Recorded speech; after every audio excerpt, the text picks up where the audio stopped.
The Carnlough Heritage Hub in County Antrim was installed in 2018 in the listed former town hall, commissioned by the Marchioness of Londonderry in 1856. It attracts visitors from the UK, Ireland and overseas, bringing local history to life with the help of first-hand stories from those who lived it. The ground floor was being used as a library, but the top floor here was really underused resource, and there was a great community-led desire to make more of it and to also have a welcoming space for visitors to the village. As you can see in here, we have a lot of illustrated boards. A lot of this boards contains most of the history of Carnlough, especially the connection with Winston Churchill and Lady Londonderry. If you go along here now, you'll see where a lot of the old mining places were on this map. There's more or less limestone, there was peat extraction, iron ore extraction. It's all showcased here. We have approximately about 30 volunteers now, and they've all done their World Toast training, and they maintain it and look after it and meet the visitors that come in and go into the history of the village, and are here to answer any questions the visitors would like to know about.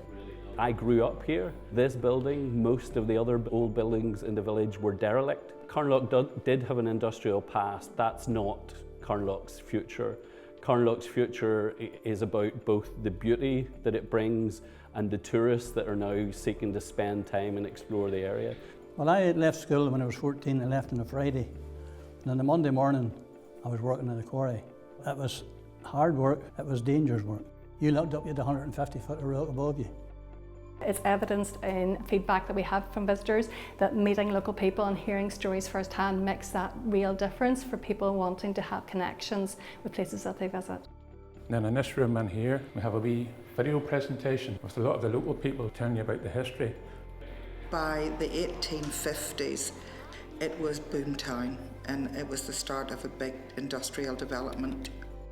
What the funders were looking for was in line to what we wanted to achieve. It was to make a positive impact in terms of the individual, in terms of community, in terms of the heritage. And really, though it's small, we feel that it has beautifully encapsulated all three of those things.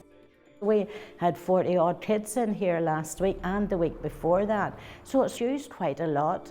And I mean, I remember this building when I was very young. We used to do our domestic science here, but it's so different now. It's a great building, it is. It's a great asset to the village.